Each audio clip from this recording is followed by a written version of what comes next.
In this video, you learn how to spot trade on Binance, a popular cryptocurrency exchange. This process will guide you through the necessary steps to execute trades effectively. Begin by navigating to the Binance website, open your preferred web browser and enter the Binance URL. Once the homepage loads, you should see various options and features available for trading. After the homepage appears, locate and click on the trade option in the top menu.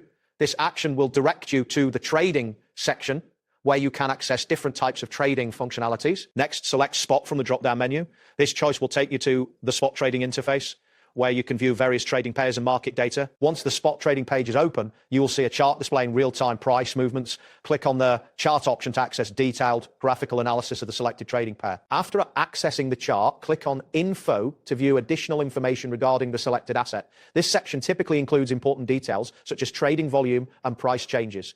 Then navigate to the trading data section by clicking on the corresponding tab. This area will provide you with insights into the trading activity and market trends of the asset you are analyzing. Following that, click on Trading Analysis to access analytical tools that can help you make informed trading decisions. This section often contains indicators and other analytical metrics. Next, you will want to locate and click on the square option.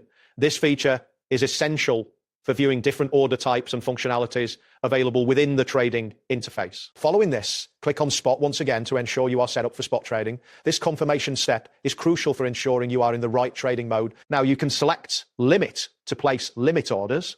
This option allows you to set a specific price at which you want to buy or sell an asset, giving you greater control over your trades.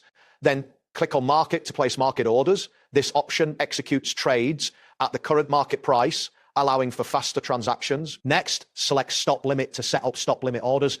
This order type allows you to define a specific price at which you want to buy or sell, providing a safety mechanism against market fluctuations. That wraps up today's guide. Thanks for watching and catch you in the next tutorial.